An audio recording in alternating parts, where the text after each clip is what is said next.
Salam sejahtera untuk semuanya. Pada pagi hari ini mudah-mudahan semua dalam keadaan sehat walafiat,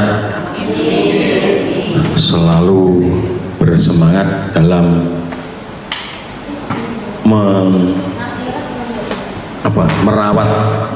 merawat badan, merawat tubuh, merawat pikiran sedoyo. Mudah-mudahan dengan adanya pertemuan atau program Proales ini menjadi manfaat bagi panjenengan sedoyo. Pada pagi hari ini kami ingin sedikit menjelaskan terkait masalah, sebenarnya sudah sering saya jelaskan ya, masalah komplikasi. Masalah komplikasi baik DM maupun hipertensi. Kalau kita bicara masalah komplikasi, tapi mesti wis medeni, gitu. Mbah apa Pak kae loro apa? Wis komplikasi deh. Aduh, wis. Angger muni komplikasi ngono iki wis bayangane wis askan dindi, gitu. Nah, semua penyakit itu bisa menyebabkan komplikasi. Nggih. Wis lara apa wae. Nggih, lara panas. Lara panas itu menyebabkan apa? Iso tipes, iso flu, iso macam-macam, iso infeksi, iso sedaya sakit lu panas. Komplikasinya warna DB mawon panas. Komplikasi ini warna-warna. Penyakit DB itu bisa ke liver, ke lambung, ke macam-macam, perdarahan. Nah, kalau kita bicara masalah komplikasi, kita harus mulai berpikir.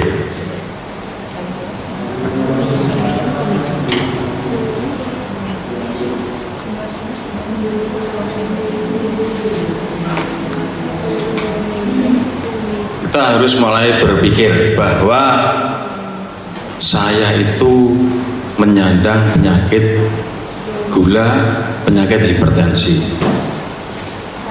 Terus bicarane ben nganti ora terjadi komplikasi. Kan ngoten? Gitu. Jadi komplikasi. Nah, cuman ada 3 bagi penyandang hipertensi maupun DM. Kita berprinsip ada 3 yang harus kita jaga. Satu, pola pikir. Wong darah tinggi, wong DM wis rasah kakean pikiran. Di setel kendo santai, gitu. Ardulan yo dulan, bar nampa pensiunan tinggal dulan. Surasa mikir warna-warna. Nggih. Dadi wis pokoke intine atine digawe seneng. Nggih. Ana sing kira-kira ndadekke pikiran wis karepku pasrahke sing nom. Saku wis gah ngurusi kaya ngono. Itu adalah salah satu cara untuk menekan terjadinya komplikasi. Jadi yang namanya pikiran itu kurang lebih 70% mengganggu masalah kesehatan. Gitu.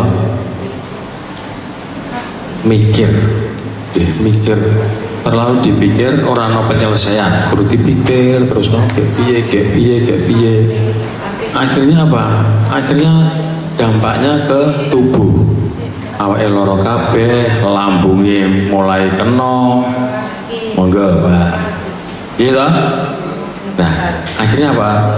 Jangan sekali-sekali membawa pikiran itu berlarut. Wong orang itu mikir, boleh mikir, boleh mikir.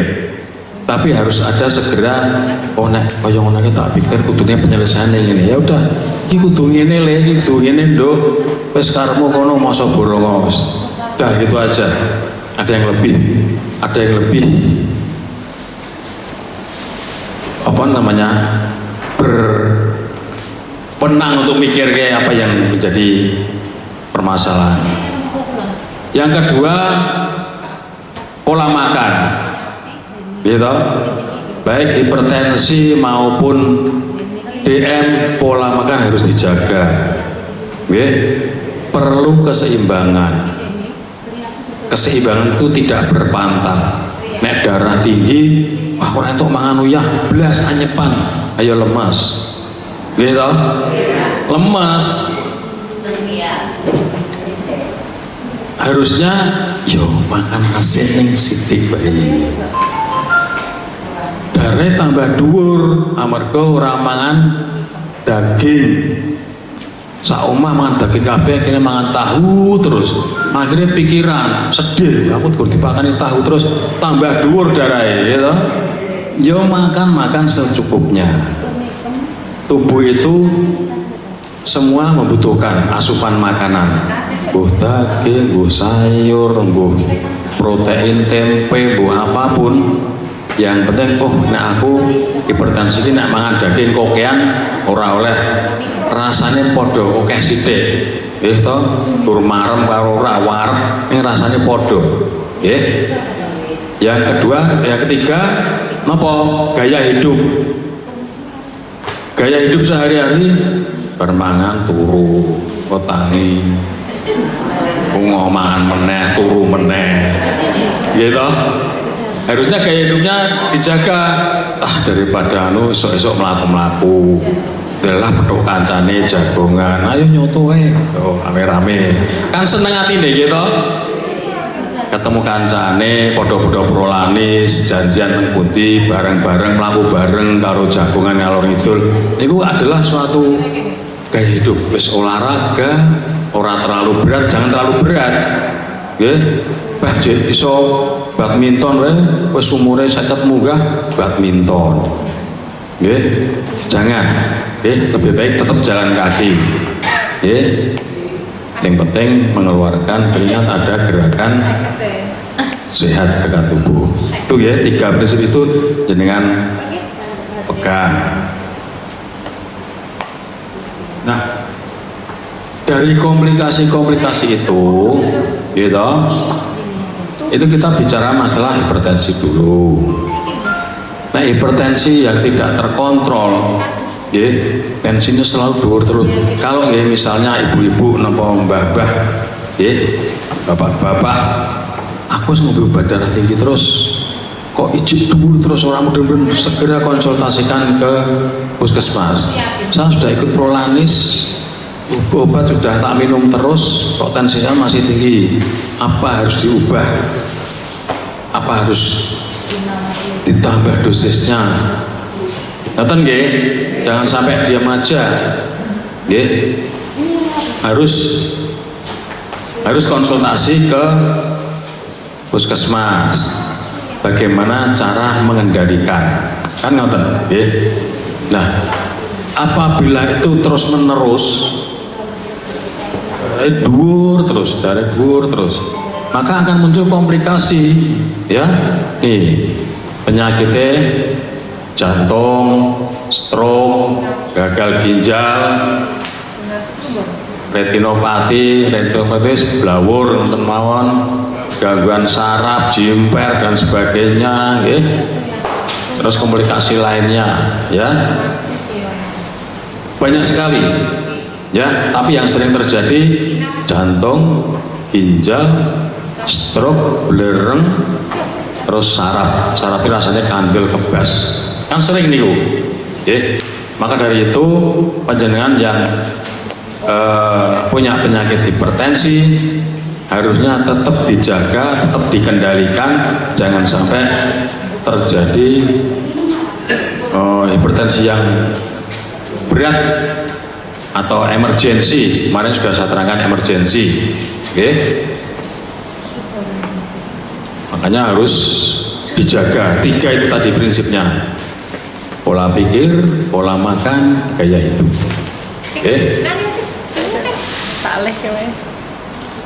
Nah, tuh beraya stroke. Kenapa stroke itu sekarang banyak sekali yang muncul? Banyak sekali sekarang stroke.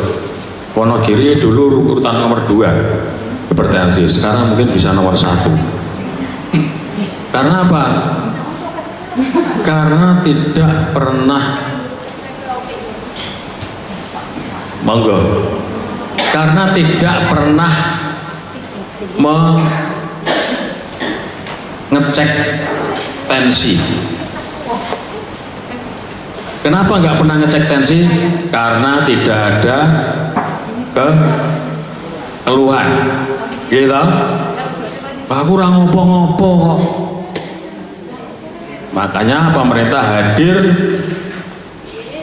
cek kesehatan gratis, tensi, berat badan, gula, berat badan harus ideal. Jangan sampai ada penimbunan berat badan, penambahan berat badan sehingga terjadi obesitas atau kegemukan yang itu merupakan pendukung atau resiko ya yang memperburuk hipertensi. Ya, kalau sudah stroke jangan berharap kembali seperti semula. Ya. Stroke itu walaupun sembuh masih ada sisa. Misalnya melakukannya sebelum ini nggak bisa, gagah itu nggak bisa, tetap ada sisa walaupun sedikit. Apalagi yang sudah stroke tidak ada motivasi untuk menyembuhkan diri sendiri, tidak ada motivasi untuk berobat atau mengendalikan diri, ya jalannya gini, ya itu khas sekali, ya kita nggak tahu apakah kita juga nanti menyandang seperti itu, kita juga nggak tahu, saya pun juga nggak tahu, ya maka dari itu kita harus menjaga itu tadi pikiran, makanan, sama kebiasaan hidup. Oke.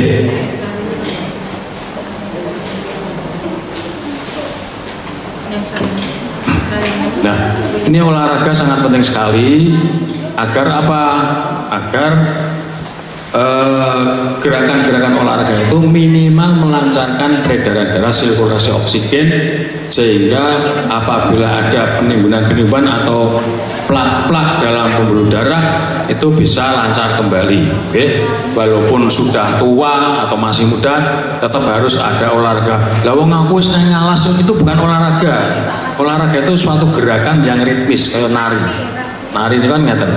Olahraga juga 1, 2, 3, 4. Misalnya ngalas kan, kuris yang penting kesel, gitu, nggak ada anunya ya, nggak ada iramanya. Nah, patofisiologi itu bahasa kedokteran, bahasa Jawa ini penyebab terjadinya penyakit jantung, jantung koroner, itu adanya karena hipertensi, ada tekanan yang meningkat. Hipertensi, hiper ini mesti luwe, tekanannya tinggi, tekanannya tinggi sehingga pembuluh darahnya naik kayak selang itu kenceng atau kaku, jadi tidak elastis lagi karena jantung harus bekerja keras. Kalau tekanan darahnya tinggi kan duk mesti deg-degan, tekanan darah tinggi diikuti misalnya tensinya tinggi banget, rata-rata jantungnya itu bekerjanya ekstra, jadi harus hati-hati. Makanya kalau darah tinggi itu komplikasinya juga ke jantung, jantung terus tinggi terus, akhirnya ginjalnya juga kena, pelan semuanya bisa kena, jadi harus hati-hati. Di tasku ini. Kemudian yang kedua stroke itu ada stroke yang penyumbatan, ada stroke yang perdarahan, harus dibedakan. Stroke hemoragik atau perdarahan, hipertensi dapat menyebabkan stroke hemoragik,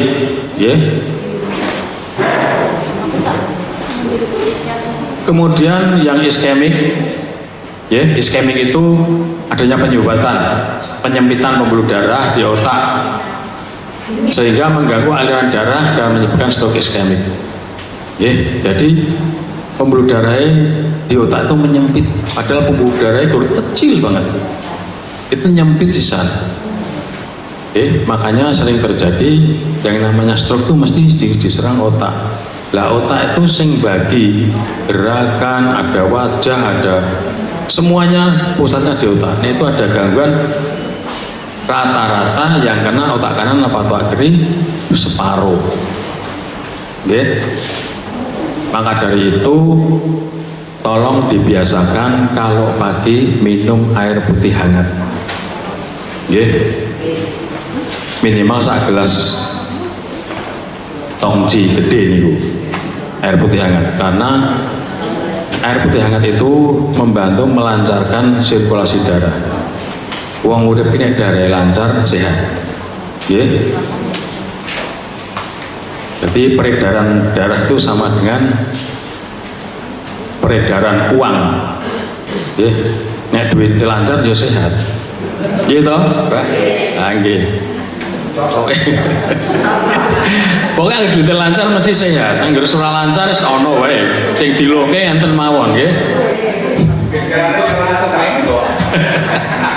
Lagi. Nggih.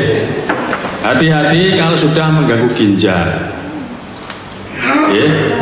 Hipertensi kalau sudah mengganggu ginjal, ada gangguan di ginjal. Ginjal itu organ tubuh yang paling luar biasa.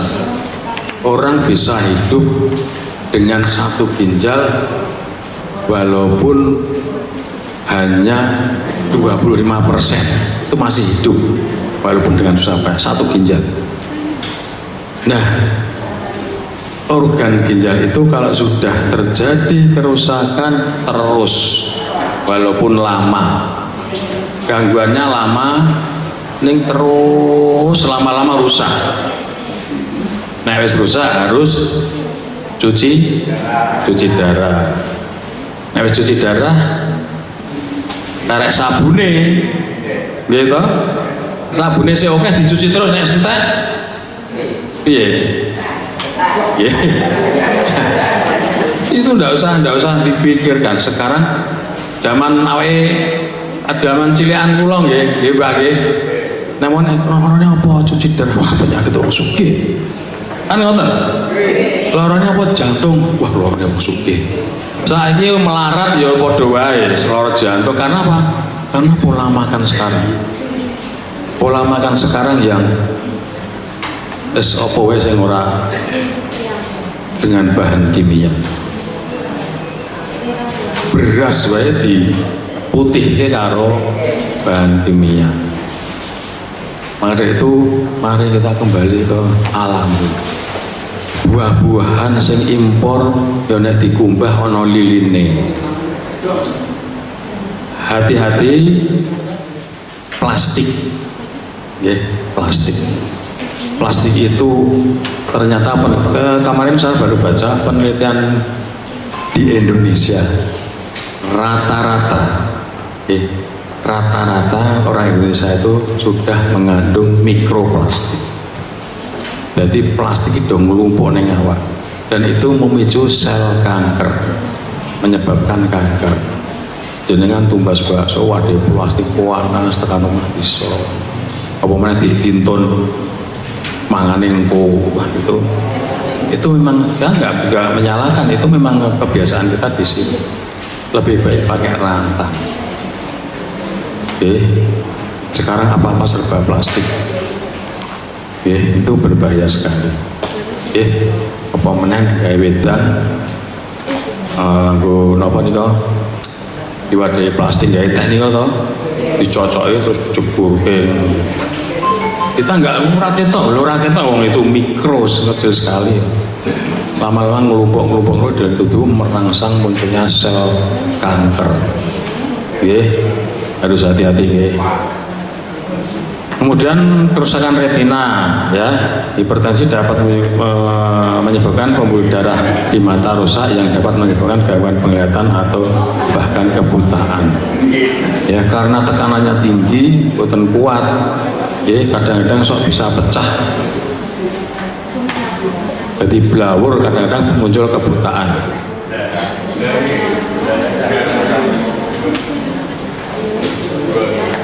Kemudian gangguan saraf, ya, tekanan darah tinggi, niko, hipertensi dapat menyebabkan risiko demensia vaskuler, ya, yaitu penurunan fungsi kognitif akibat kerusakan pembuluh darah di otak. Monggo, kalau rusaknya pembuluh darah di otak, kadang-kadang nopo sing terjadi? Apa nggih? Kayak pikun, kayak bingung, nggih, kayak ngoten. Nggih. Nggih, lagi pikun itu nggih. Maka dari itu mumpung ada prolanis itu dijaga, distabilkan, piye carane. Ora stabil konsul neng dokter atau konsul neng Bu bidan apa Bu Mantri apa Pak Mantri, ya. Aku kok gini, sebabnya apa? Nanti bisa dikonsultasikan sing menjadikan masalah itu apa? Pola makan, apa pola pikir, apa gaya hidupnya. Oke. Kemudian hipertensi dapat meningkatkan resiko penyakit arteri perifer, yaitu penyempitan pembuluh darah di kaki dan tangan, kandel, gedibel, jimper, melakuni panas juga, dia melakuni kayak wong barsilo yasinan berping ngadeg rasanya ngoten niku, nggih. Kemudian sindrom metabolik. Nah, ini sindrom metabolik itu tadi dapat menyebabkan bagian dari sindrom metabolik, yaitu sekelompok gangguan kesehatan yang meningkatkan resiko penyakit jantung dan stroke. Nah, darahnya tinggi, otomatis di dalam tubuh itu tinggi kabeh, dan itu mengganggu jantung, ginjal, semuanya bisa terganggu. Organ-organ yang vital, organ yang penting bisa terganggu.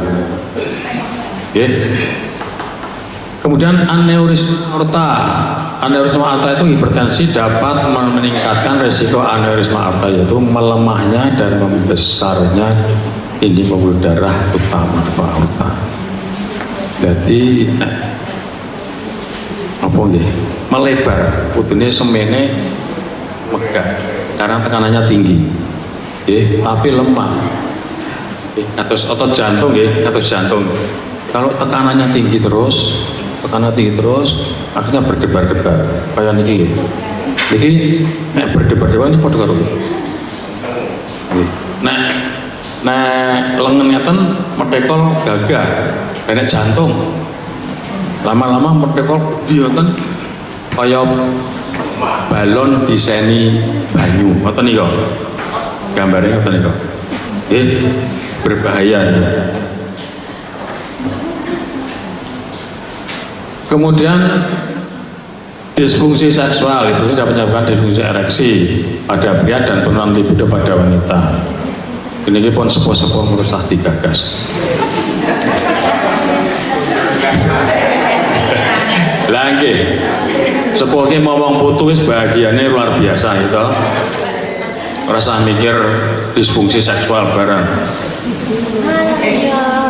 Nah, itu tadi masalah hipertensi, yang harus bisa. Pokoknya anggar wis mulai krasa rasa kakean pikiran, makannya dikontrol, gaya hidupnya olahraga teratur, raketan melaku, yang penting olahraga. Betul nggih? Nah, kemudian kita masuk ke diabetes mellitus atau gula. 30. Ini hipertensi semua? Oh, belum, nggak ada yang DM? Oh ya, rasa sesuk wae. Jadi ini nggak usah deh. Ya, sekarang semuanya itu akan kita rangkum yang saya terangkan tadi. Yang saya terangkan tadi akan kita rangkum. Ternyata hipertensi itu adalah suatu simptom Ini bukan penyakit. Terus Ya, hipertensi itu suatu tanda akan munculnya suatu penyakit. Gitu. Hipertensi. Jadi salah kaprah. Aku ki loro jantung mergo hipertensi. Aku loro stroke mergo hipertensi. Kok loro cuci darah kenapa? Mergo maune hipertensi. Nah, hipertensi suatu tanda awal bahwa harus omong Gusti Allah niku sae. Jadi ditandai dengan hipertensi ini, wong ki bakatnya loro jantung, loro ginjal, loro stroke itu ditandai dengan hipertensi. Nah hipertensi, apa hipertensi? Kudu hati-hati, kudu ikut prolamis, kudu sering konsultasi, jangan sampai kejebur teng jantung, ginjal, stroke. Wis telu ki penyakit medeni kabeh. Nggih. Jadi dengan menjaga atau mengendalikan darah agar selalu dalam kondisi normal, semua komplikasi termasuk jantung, ginjal, stroke itu akan tereliminasi. Ora sido cukur yang kono. Mudeng nggih. Jadi prinsipnya tensi terkendali. Caranya piye? Caranya 3 tadi: pola pikir, pola makan, gaya hidup. Wes anggar itu dipegang terus, alah wes orang peduli arep tensi, arep hipertensi, arep apa, aku yang penting ngombe obat, olahraga, pikirannya netral. Gitu. Utangi oke, rasa dipikir. Sing mikir malah sing utangi malah. Gitu.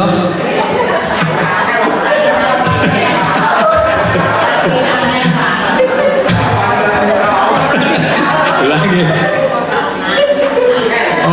sing penting niku dodolan. Ngeten iki kan alam-alaman. Jadi nyenengke nek wong tuwek alam-alaman kados bapak kula niku nek kula jak apa jaman biyen wis ora mudeng. Jaluke ditunggoni jak cerita sing jaman semono. Lah piye arep aku gur yayo. Lah gitu, Mbak. Nggih. Ngaten nggih. Nek kira-kira berat badannya radial ya dikurangi. Nasi iki sithik wae wis tuwek, padahal makan itu tidak boleh kenyang. Berhenti makan sebelum kenyang, makan kalau lapar. Insya Allah sehat setuju. Saya lagi latihan nih, makan sithik wae. Orang Jepang tuh makannya bersalepek, tapi sering.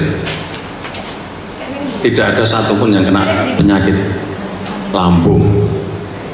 Oke. Apalagi di kepulauan mana itu Hokkaido atau apa. Lain dengan orang sini, orang kita. Arep macul ora sarapan sih, mati kesel ngelik paling kokoh sementer. Tak gunung. Lah abot sing mesine kabotan. Nggih to? Dinalar mau. Jadi makan itu sebenarnya yang sehat itu sajane nggih, bukan 3 kali. Berkali-kali tapi sithik. Itu lambungnya terisi terus, kerjane langsam. Gitu. Ini betul dinar di logika. Nah sekali kokoh sak piring kok ngundelalah lawe cocok, jangan terong karo gerek. Wah, kok warak nganti wargen nganti laya-laya ngeten iki. Sekarang dibiasakan berhenti makan sebelum kenyang. Kira-kira sepeda tengah. Dan bisa merasakan, apalagi pun sepuh banyak sini, wes penak. Ngoten, nggih. Coba jangan biasakan dijajal sebulan mawon. Makanya rasanya benten. Nggih, siti terus. Nggih, mungkin ada yang bertanya. Nggih, pripun, Mbak? Menopang monitor termasuk efek ada di saya, terutama kegiatan. Terus sama kena riba. Kalau dapur, naik buat dapur. Mereka setunggal itu mereka ningali no bergelombang. Lalu kami pun naik tengah naik di wongno kencang barangnya jadi bergelombang. Nomor kali sudah menopang tiga pilek.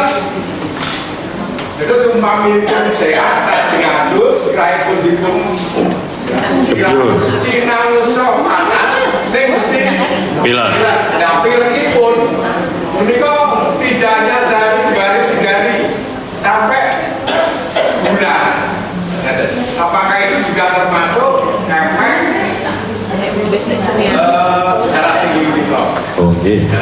Nanti kalau 3 kalau 3 sama nggih kok sampun matur wong sak wangsul nggih suku kula menika panas ning mboten sinatosipun pijeti kantos kula padosaken terapi menapa sing nyatanipun panasipun kecil telas dapat juga termasuk efek itu matur. Sampun, Mbak. Nggih, terima kasih. Kalau balik saking ngadap ya, Mbak. Itu namanya neuropati. Ya, itu kalau panas, kalau jimper, kalau apalagi itu neuropati dari hipertensi. Ini dari hipertensinya. Maka dari itu harus dikendalikan, tetap harus dikendalikan. Banyak obat-obat atau ramuan-ramuan tradisional termasuk serai. Itu konsumsi serai tiap hari itu bagus. Ya, serai itu untuk saraf itu bagus sekali. Untuk panas itu serai, Mbak. Kemudian tensi tetap harus terkontrol, ya, tetap harus terkontrol untuk menghilangkan nyeri insiden mawon menghilangkan panas. Misalnya ke puskesmas untuk nyeri untuk panas, nggak usah terlalu sering sambil kita terapi. Orang pun sepuh itu butuhnya terapi, bukan obat-obat terus itu nggak bagus, ya. Kecuali obat tensi. Obat tensi itu hampir nggak ada efek sampingnya, justru memelihara jantung, ginjal, mencegah serangan stroke. Oke, kalau untuk obat nyeri, efek sampingnya juga ke lambung, ginjal, ke macam-macam. Jadi jangan terlalu berlama-lama untuk obat nyeri. Oke, lebih baik ke tradisional. Minum serai, campuri JSD, campuri madu, kan bagus. Tidak usah kok orang mari ya belum bisa, karena itu proses jadi diprogram. Saraf itu nggak bisa sekali minum langsung sembuh. Untuk saraf itu harusnya dibangun, sing maune sarafnya itu aliran listriknya lancar, pun sepuh yo kabeh mulai do kendo di terapi dengan minuman-minuman itu. Tapi nanti lama-lama dirasakan kok makin lama makin enak, tidak terasa lama-lama bagus. Ngerti ya, Mbak? Kemudian yang kedua apa mau, Mbak? Oke, itu alergi, Mbak. Itu alergi. Jadi alergi itu kaitannya dengan daya tahan tubuh. Oke, setiap terkena dingin mesti alergi. Ya, lah itu menghindari alergi. Ya, menghindari alergi. Jangan baca untuk meningkatkan daya tahan tubuh, ya, itu ada obat-obat seperti Stimuno, seperti kalau di herbal untuk meningkatkan memicu daya tahan tubuh itu Sambiloto, ya, itu sudah ada kapsulnya, tiap malam 2, banyak obat-obat kita sebenarnya banyak di herbal itu sebenarnya banyak sekali untuk meningkatkan daya tahan tubuh. Oke. Nah alergi yo harus dihindari alerginya, Mbak. Ya, ojo digebyur. Ya, tuh. Kemudian kalau mata itu namanya apa saya lupa, Mbak. Itu harus diperiksa ke dokter mata. Nggih, itu ada yang itu ada gelombang, kadang ada yang bunder-bunder itu juga ada. Itu yang tahu dokter mata. Nah, namun belereng tok enggak. Nggih. Anda mereka partai yang dipongnya, nek dipun kami ningali mesti gedung. Nggih. itu dokter mata. Jadi konsultan dokter mata Mbak, itu ada. Namanya lupa Mbak kulo. Apa jenenge gitu? Ada gangguan di mata itu. Itu ada yang tahu dokter mata. Untuk pengobatannya juga dokter mata. Nonton nggih Mbak. Monggo, yang lain nggih, monggo nggih. Waalaikumsalam. Saya sering terjadi seperti Pak Tano itu mata petang gitu dokter. Nggih. Nah itu saya terinspirasi oleh pulangan mbak-mbak dulu. Nggih. Rasanya muwung loh daripada ngelipate. Kata dari dulu kalau punya. Nggih. Besok nek tuh kita dapat. Kelihatan dan saat ini seandainya pas mata saya itu gitu petang sebentar itu saya sok mandi. Kucuk itu loh. Nggih. Masa obat apa air yang Nggih. gitu. Itu rasanya ke mata itu padat, terus ke badan itu rasanya seger. Nggih. Tapi tidak flu seperti yang makanan tadi.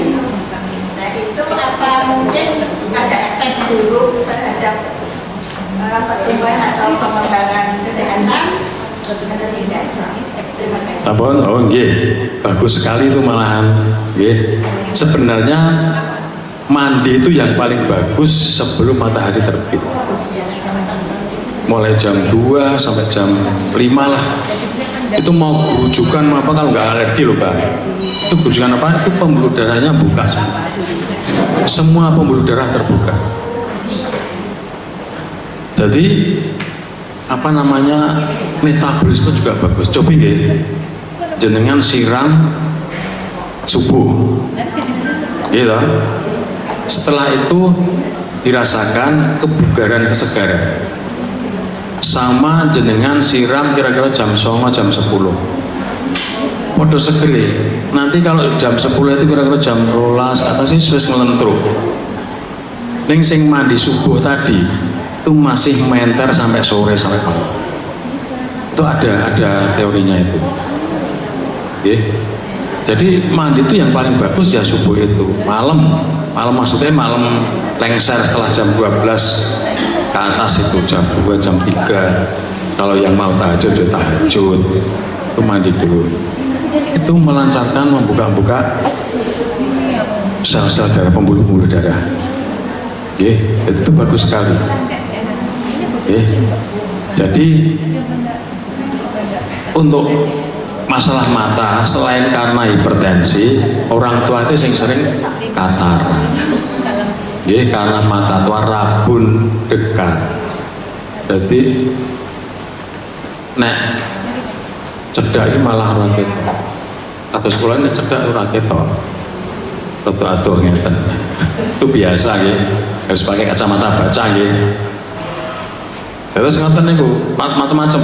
Jadi tidak harus darah tinggi terus berpatah benda, tidak semuanya. Yang namanya suatu komplikasi itu masing-masing punya sendiri-sendiri komplikasinya apa. Makanya di antara yang sering terjadi komplikasi itu ya apa tadi, jantung, ginjal, stroke.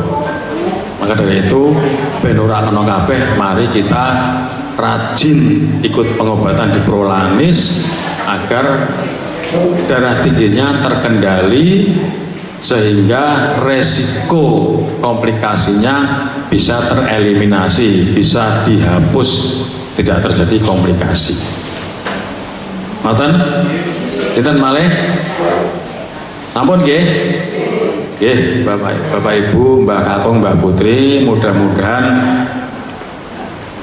ingkang kula aturaken wau saged dipun dados napa nggih pangeling-eling. Pokoknya prinsipnya 3, pola pikir, pola makan, gaya hidup. Wis penderita-penderita DM maupun hipertensi anggar sekelingan kuwi ana rambu-rambune. Oh aku kudu hati-hati. Oh aku kudu hati-hati. Nggih.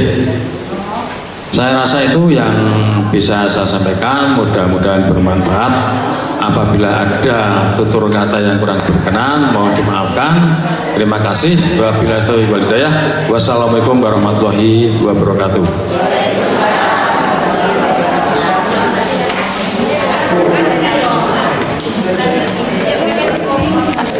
Makasih.